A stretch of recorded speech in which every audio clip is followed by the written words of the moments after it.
Hi guys, so this guide is focused around building a rogue hero for Raiders of Dune Sea.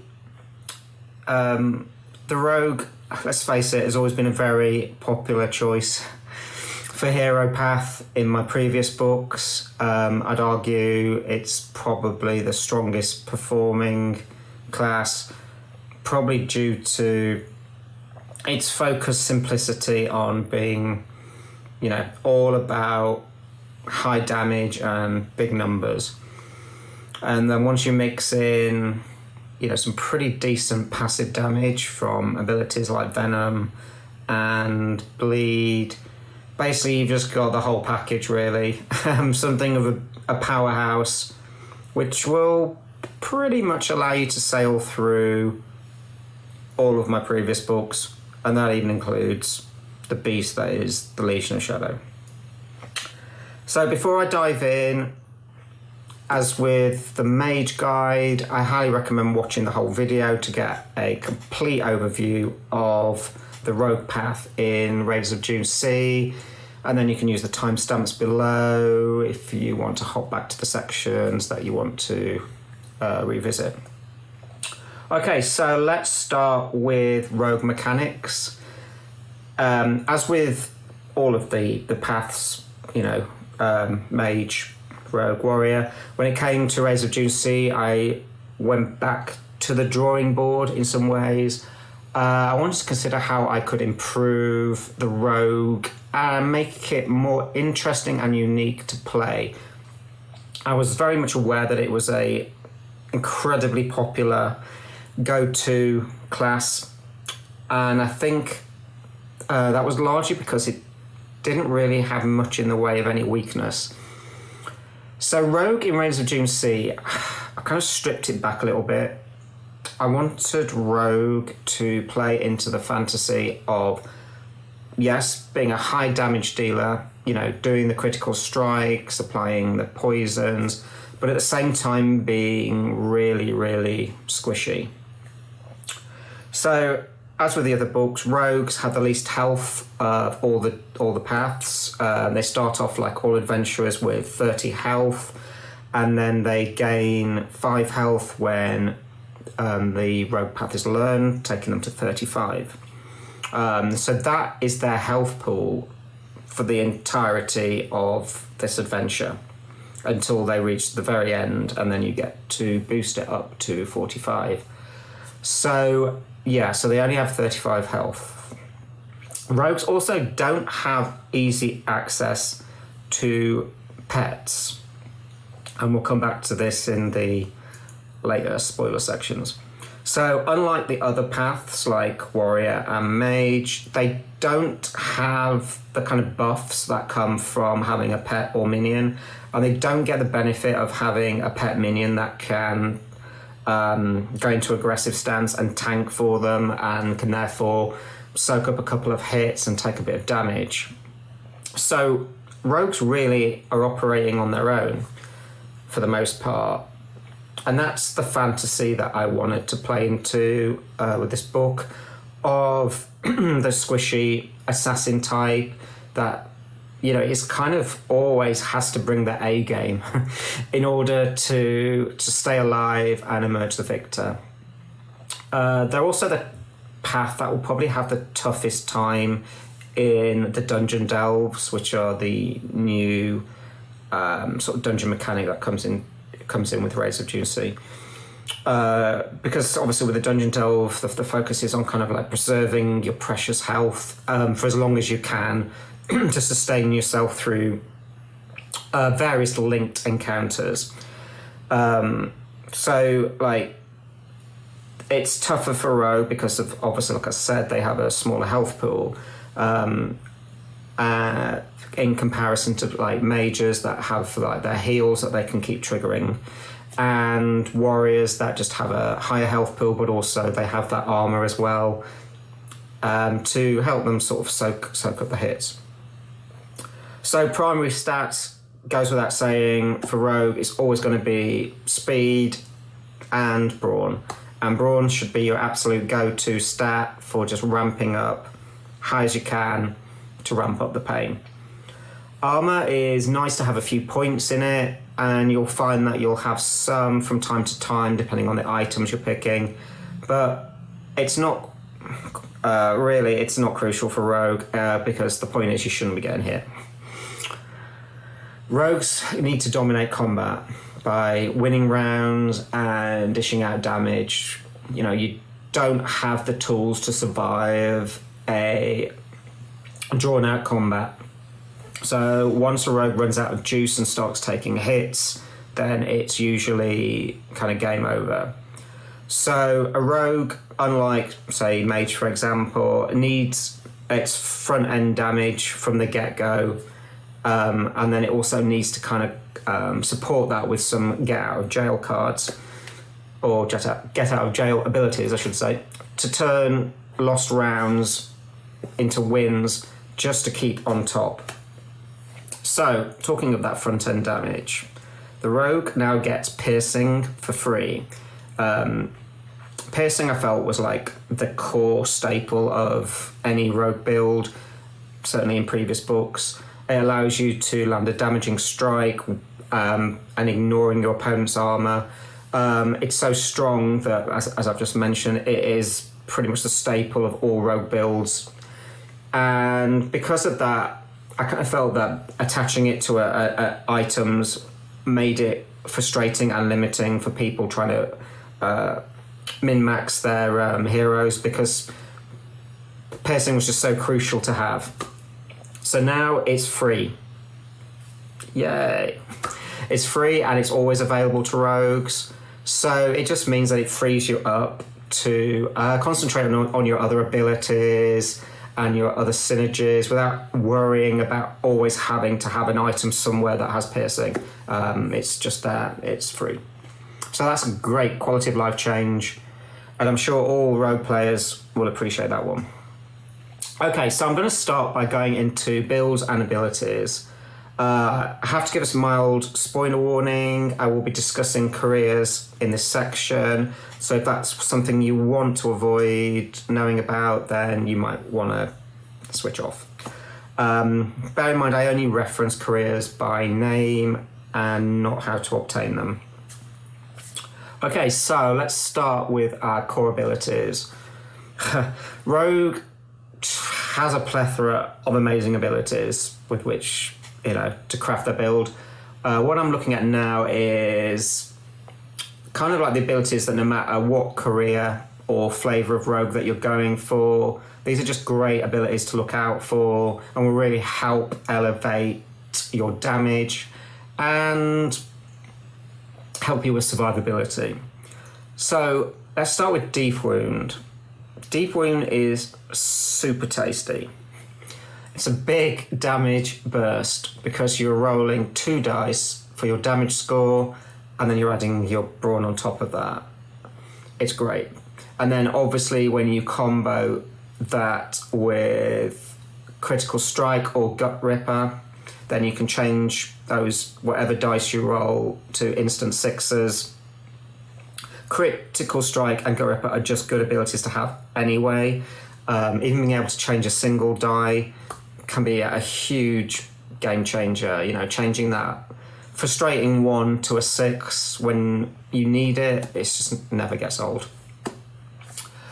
Deep Wound also becomes much more of a build-defining ability in the Wrath of Ragnarok.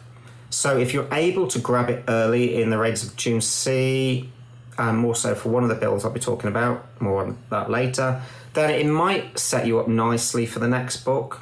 But if you don't get a chance to grab it, don't worry, Deep Wound will be back in force in the Wrath of Ragnarok. Other honourable mentions here are the abilities that are going to keep you alive and keep you winning, which is what we all want. Cheat Death is a great late game ability to grab because as its name implies, you survive a death blow. You gain a little health back and you get to deal some damage back to your opponent. It's one of those great abilities that just creates memorable moments. I can't tell you how many times, particularly when I was play testing Wrath of Ragnarok, that just great moments when the chips were down, and I thought, and even against like big opponents like mythic monsters, when you're fighting through multiple phases, and I thought, right, this is it, I'm dead, and then cheat death just triggers, brings you back, and you just somehow miraculously just win that combat, and it just feels so great. It's just so great. So yeah, it's good. Sneak and Trickster are just brilliant for giving you combat control, which is definitely what you want as a rogue. They both allow you to turn a lost combat round into a win by manipulating your opponent's speed dice. Windfall is another great ability too. If you lose a round and you take damage, which ideally we don't want to be doing very often, but hey, if it does, then Windfall gives us back a speed ability, which pretty much should guarantee us a win on the next round. So it's nice to have in reserve, especially if you do, of course, have some speed abilities. And as a rogue, we do love our speed abilities, such as Webbed and Haste.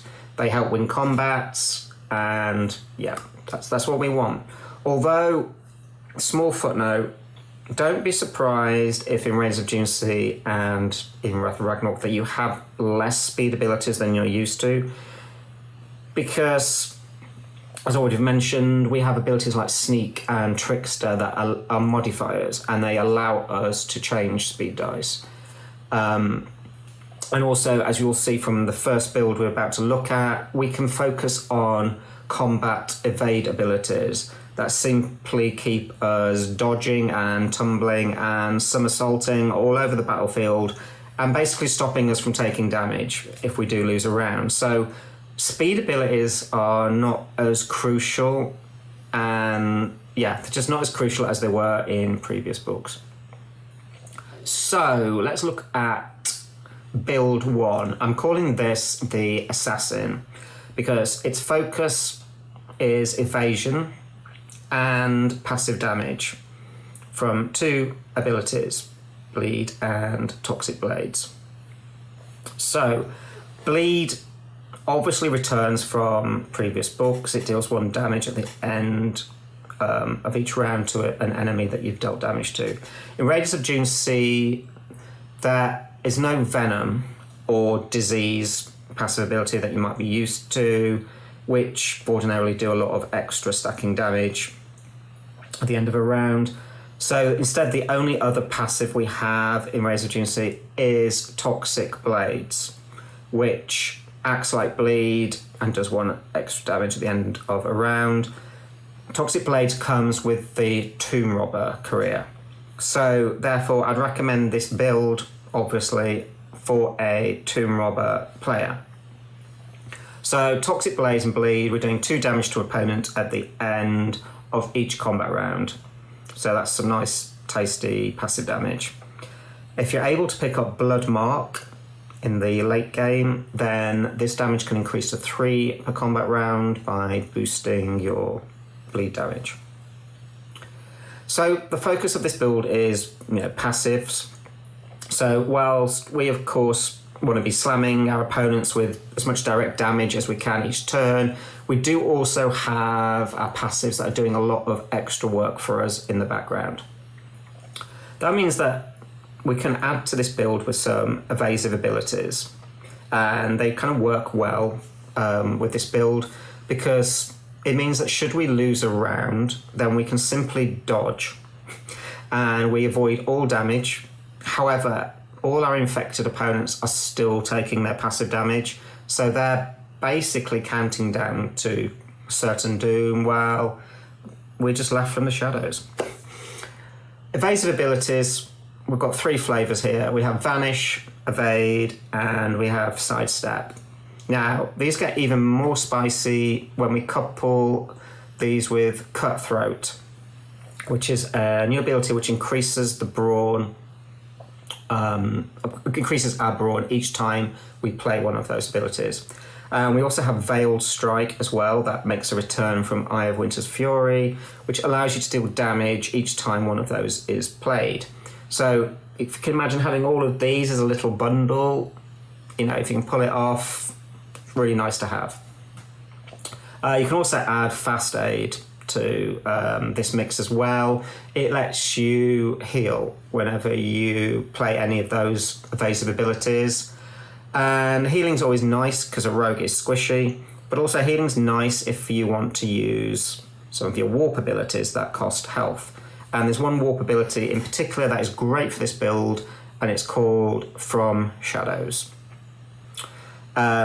Basically, you pay health to play it whenever you want, and it does immediate damage to 2 targets, meaning that you can get your passive damage spread onto 2 more enemies. Great. And also, if you couple this with Gloom, which is technically another evade, it allows you to dodge, to avoid all combat damage. But it also lets you restore a warp ability. So you can play Gloom and then you can restore From Shadows again. And if you have the health, then you can play it again. And Veiled Strike, as we mentioned earlier, plays off Gloom as well. So you can sort of see how this all starts to connect and synergize together into a pretty powerful build. Final words on this build: it is a dagger build because Tomb Robber's Toxic Blade ability must have daggers equipped. I talked earlier about the importance of grabbing Deep Wound if you can. That ability is available on a dagger called Gleaming Edge, but you can also acquire Deep Wound on a headpiece called Slayer's Face Guard. Once we get into the next book, Deep Wound won't be available on any items really for a dagger build.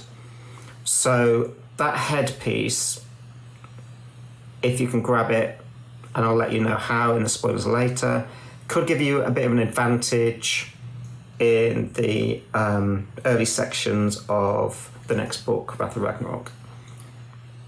Okay, so next build, we have the Sharpshooter build. It's focused completely and heavily around the Buccaneer career because it's built around their defining ability, which is Luck of the Draw. So Luck of the Draw, each time you use a modifier ability, then you get to deal 2 damage to an opponent of your choosing.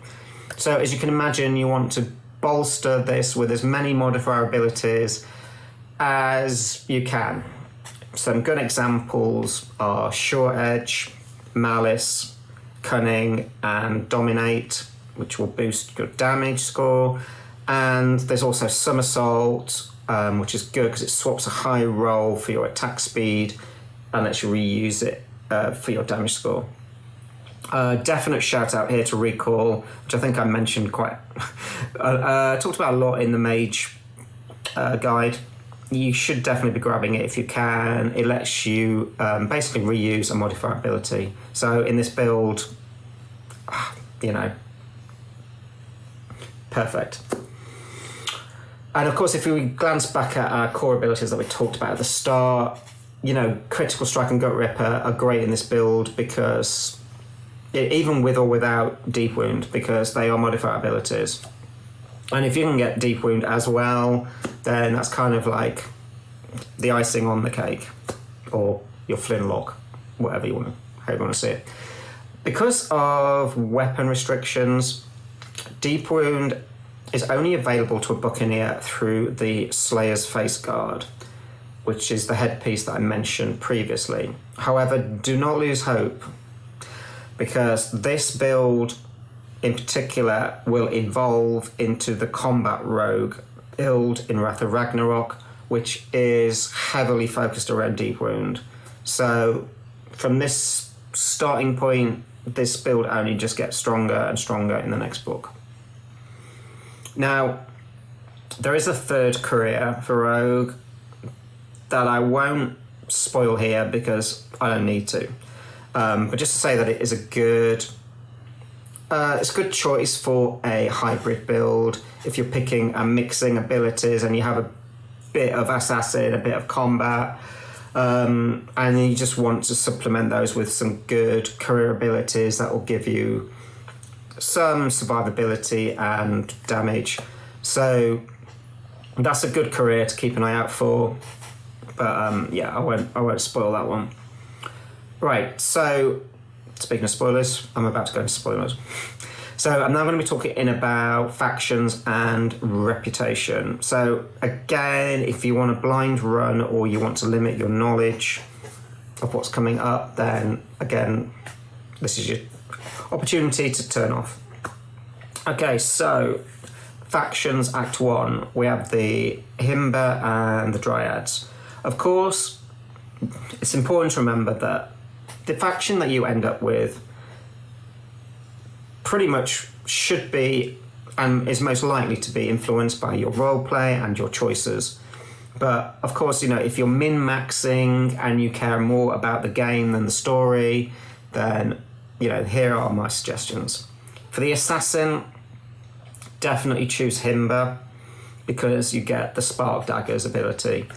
This does damage before combat to 2 opponents straight off the bat, which means you're inflicting them with your passives like Bleed, Toxic Blades.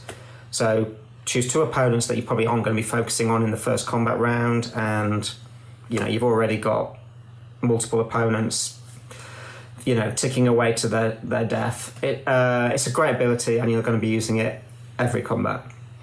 For the Sharpshooter, Spark Daggers is good again if you happen to have Bleed, but if you don't, or in general, I'd recommend the Dryads because you get an evade ability that is called Glimmer Dust.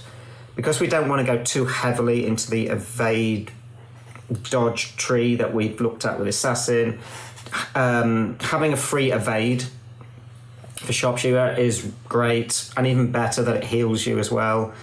And as rogues, healing is really good. Make us real squishy. So, Act 2. For Assassin, it doesn't matter too much, but going Cabal will give you eventual access to the Gleaming Edge dagger, which has deep wound, as we've discussed. So if you want that, then Cabal is the place to go. For Sharpshooter, I feel it's more obvious. You benefit more from the Sundogs. You get access to a really good sword called Grateful Death that has Malice, which is a really good modifier ability for you. And also their Quartermaster has a good flintlock pistol called the Bosun's Chaser, which is essentially a really good upgrade to the free pistol that you're given when you choose the Buccaneer career. Finally, let's talk about the Slayer's Face Guard. So this is a headpiece with deep wound. It's really good to have. And for this, you'll need to max out your reputation with the Silk Merchant in Sival. So you do that by trading minor and major artifacts. So you should be able to do this potentially through general exploration, but it will be easier if you are affiliated with a Cabal because you get access to extra artifacts that you can trade. So that might be something that feeds into your choice of faction in Act 2. And leveling up this Silk Merchant also gives you some nice boots with Somersault as a chest piece with Cunning, which are both great for the Sharpshooter build and just great in general for any rogue worth their salt. Finally, pets. So rogue only has access to 1. I'm not going to spoil it, but I'd say that it is earned through obtaining a certain reputation currency. So it may be that you just don't get access to it in Raiders of Dune Sea. The balance of the class is... Sorry, the class is not balanced around having a pet at all in this book. So if you do get one, then it's a bonus. But as I said, for this book at least, the rogue is a sole operative. It's just you against the world. And that's the way I think it should be. So there you go. So one thing to remember is that you're never going to make the perfect build. And DestinyQuest isn't really about that because you're going to be exploring, you're going to be making choices, and that's going to impact on the different items you get and the different abilities you get to choose from. So remember, at the end of the day, that the fun and challenge of the game is making the most of what you have. And that might mean that you just have like a mix of different abilities, and you just got to try and, like a jigsaw puzzle, fit them together as best you can to make a build that you enjoy playing and works for you. And that should get you through the book. But the builds that I am highlighting in this guide are really just there to give some general signposts on abilities and careers that synergize well, and that you can keep an eye out for them as you progress.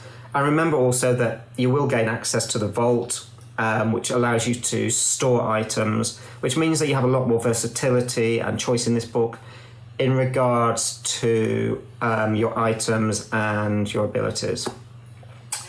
So sorry, that was quite a big one, but a lot to go through. I hope you enjoyed that. I hope you find it useful. If you play Rogue and have anything to add, then certainly leave a comment below. If you're enjoying these guides, please smash that like button, subscribe for more content. I guess it's going to be Warrior next. So thanks for listening, and happy adventuring, guys. Cheers.